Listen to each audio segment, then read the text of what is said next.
Este é o programa Autores e Livros, conversando com o pioneiro de Brasília, Alci Gomes da Fonseca. E como foi a questão da locomoção, né? Alci mencionou há pouco, então, a Câmara cedia um ônibus que levava funcionários da Cidade Livre para as compras, né? Exato. A maioria das pessoas que chegavam, os funcionários públicos, pelo menos, eles vinham de carro, traziam carros. Era absolutamente necessário vir de carro. Quem não tivesse carro, alguns poderiam ter vindo sem carro, mas passaram dificuldades. Então a gente se valia dos carros dos colegas. Mas quase todos, como foi primeiro a parte burocrática que veio de um nível mais elevado, todos tinham essa possibilidade. E os que não tinham, a Câmara e as outras repartições todas davam ônibus para ir e vir trabalhar e na hora do almoço. Tinha ônibus, bastante ônibus, todas as câmaras. E alguns deputados, por exemplo, que moravam na minha quadra, usavam ônibus para ir e vir. Não traziam carro. Agora, no seu livro há um destaque, né? Uma página dedicada a uma lambretinha. Muitas lambretas também? Usa lambreta. Eu fui motociclista no Rio de Janeiro. E quando cheguei aqui, não tinha carro. Então eu vivia de carona dos meus amigos. Achei que era uma boa ideia eu ter uma motocicleta. E, em vez de uma motocicleta, eu fui buscar uma motinha cicleta, que era a lambreta. E com ela eu desbravei esse cerrado aqui. Durante um ano inteiro. Só comprei o carro depois de um ano. Na época das chuvas, certamente, né? Na época da chuva. A água da chuva era impressionante, porque não se podia andar na chuva, não se pode andar na chuva. Naquela época não havia obrigação do capacete. A gente não podia dirigir, porque os pingos da chuva quase cegam a gente, entrando no olho. Tinha que parar.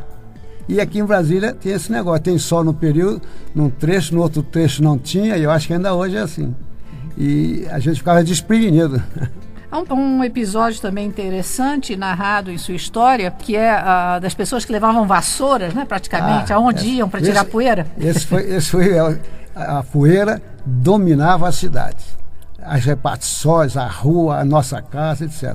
E minha casa, como eu disse, eu só frequentava para dormir. E não varria, porque a minha família tinha ficado lá, né? Eu chegava de casa, ia acumulando aquela camada de poeira, mas a poeira daqui era muito séria. O problema da construção de Brasília era muito sério. Nós vivíamos cor de barro, tudo, sapato, calça, coisa daqui, da gente, tudo assim. Eu chegava em casa, eu não varria, a camada foi ficando muito grossa. E eu pegava de uma vassoura, eu só entrava para dormir, da porta levava até lá o quarto, entrava no banheiro e dormia. No dia seguinte só me levantava para ir embora, não fazia mais nada na casa. E saía com a vassoura. A vassoura era o caminho para não sujar meu sapato. Era o tapete vermelho, digamos, aquela parte varrida. Exato. Né? E nesses primeiros anos, quais eram as distrações? Já havia o Cine Brasília, não? Porque tudo eles prepararam para o sujeito, o funcionário que chegava. Havia distração, havia cinema, precário. Tudo precário, mas havia essa possibilidade de fazer compra no supermercado da Grávida, havia tudo. Então, cinema, cultura começou logo a funcionar. Lá na altura da 303, 304, funcionava no Banco do Brasil, um barracão, onde a gente podia dançar os sábados e domingos. Tinha uma dançazinha lá. No Hotel Brasília, lá longe, Hotel Brasília, que acho que agora destruíram, lá embaixo, ia-se também dançar e tomar banho de piscina. Viu? Havia sempre essa possibilidade aqui, não faltava isso, não. No Cinema Cultura, logo depois do Brasília, fundou-se o Cinema Cultura, que era de uma programação fantástica. Os filmes mais atuais e históricos eram passados no Cinema Cultura com palestras de críticos vindos de São Paulo. Não houve falta de distração para o funcionário, não. E o lago? Alguma coisa? Como é que era o lago? O lago é interessante. O lago estava começando a crescer. Não havia lago. Não havia lago. Mas a gente via que ele crescia diariamente, porque logo fizeram a barragem e os rios começaram a contribuir. Mas a gente ia vendo a água subindo pelos lagos. E era uma distração boa ver a água tomando as árvores mais altas e fazendo com que elas ficassem submersas. Não cortaram aquelas árvores, não. Muitas ficaram submersas. Não sei se depois desapareceram e tal.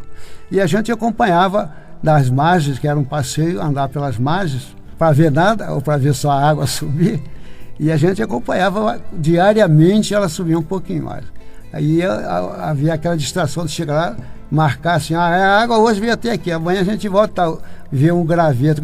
O graveto já tinha sumido na subida da água. Marcávamos outra vez e tal, e aquilo foi subindo. E não havia perigo da pessoa adormecer à beira do lago e ser tomado pelas águas no dia seguinte?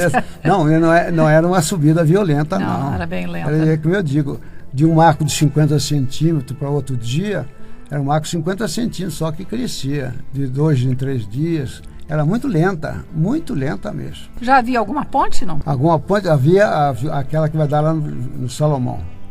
Aquela é a única ponte que existia logo no início, foi a primeira.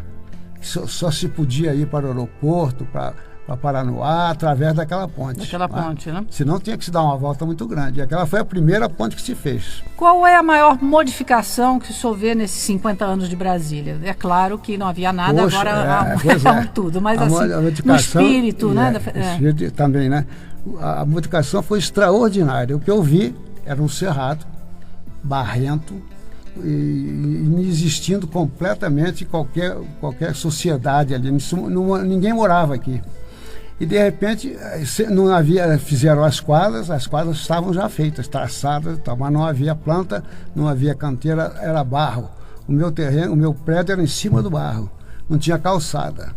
Mas havia o asfalto por dentro da quadra, sabe? Acompanhando, mas o resto era só barro. E não havia uma árvore dentro da coisa. Então eu vi plantar em todas as árvores. A coisa mais extraordinária para mim é eu chegar aqui, mas eu já tenho vindo antes porque a minha família mora aqui. É você ver aquelas árvores pequenininhas que foram plantadas às nossas vistas, da nossa janela, serem umas coisas de 50 centímetros, enormes, frondosas. É a coisa mais admirável de Brasília, sabe?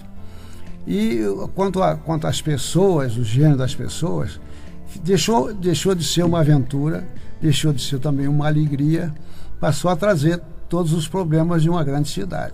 Nós somos realmente uma grande cidade, com tudo de bom e de ruim.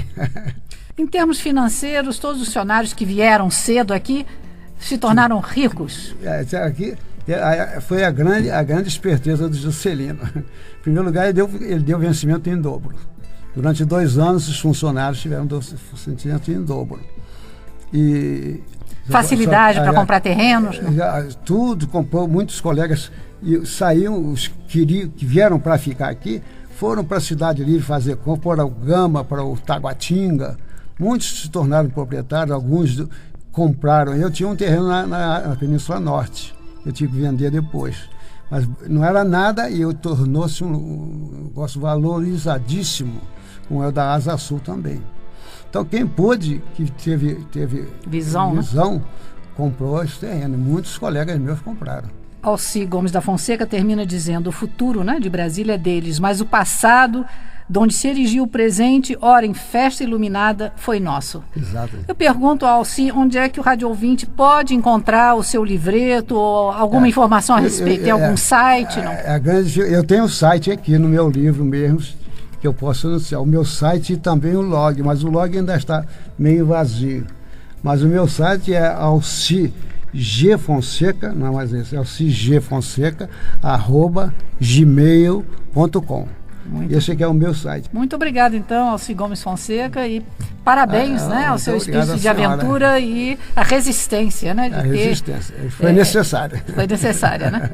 Tá bom, muito obrigado, senhora, e a rádios.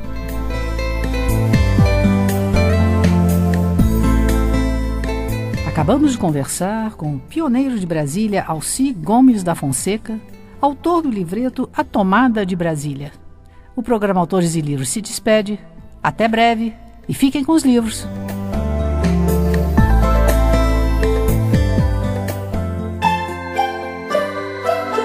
Acabamos de apresentar Autores e Livros, uma produção da Rádio Senado. Apresentação: Margarida Patriota. Técnica: André Menezes.